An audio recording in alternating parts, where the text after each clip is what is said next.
Hi everyone, we are from Group 6 and we'll be sharing our experience working on this e-portfolio together. When we first began our storytelling project, Alicia and I wanted to choose a story that carried both cultural and moral value. We finally agreed on The Goose That Laid the Golden Eggs, a well-known fable which has been passed down for generations to teach the dangers of greed and the importance of patience and gratitude. However, instead of telling the story in its original form, we decided to retell the fable in our own way using the mountain storytelling technique. In our version, the story focused less on greed and punishment and more on kindness, understanding, and the value of helping others.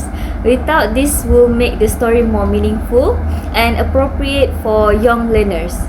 Yes, and we think that using the mountain storytelling technique was the right choice to retell this fable. This is because it follows a clear structure of beginning, rising action, climax, falling action, and resolution.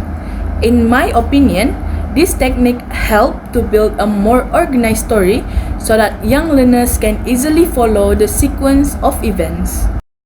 Working together was a key part of this project. At the start, we talked about our strengths and divided our roles clearly. I worked more on structuring the story and making sure the plot followed the mountain shape, while Alicia focused on ensuring the story was suitable for young learners, like checking the language level, refining the dialogues, and making sure the moral message was clear and consistent throughout. We collaborated closely through Google Docs, sharing drafts and giving feedback to one another. If one of us had an idea, the other would listen and suggest improvements. When we didn't agree, we discussed it calmly and found a solution that worked for both of us. Yes, and there were times when it was challenging, especially when deciding how to adapt the original ending to make it more positive. But we managed to combine both our ideas to create a version that kept the moral lesson while adding warmth and hope. We also checked the vocabulary carefully to make sure it was age appropriate for primary learners. We simplified long sentences, replaced complex words with familiar ones, and used repetition to help with understanding.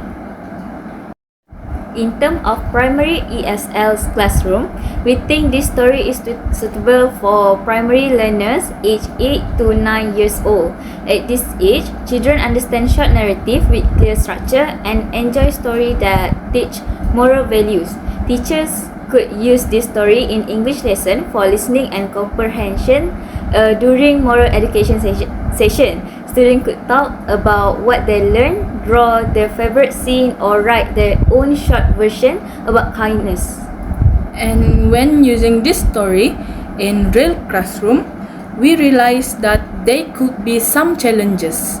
One challenge is that some learners might not fully understand the moral value behind the story if they only focus on the golden eggs or the farmer's well. To fix this, a teacher they can guide students with simple follow-up questions like why did the farmer share the golden eggs, or what made him truly happy in the end. This helps children think deeper and connect the story to real life values like kindness and sharing. Through this project, we learn how to balance structure and creativity, simplify language for children, and make moral story relatable for the classroom. Even when we face challenges, communication helps us stay focused and complete our work smoothly. In the end, our retelling of The Goose That Laid the Golden Eggs remind us that when we share ideas, just like the farmer shared his golden eggs in our version, we all grow richer in knowledge and creativity. That's all from us. Thank you.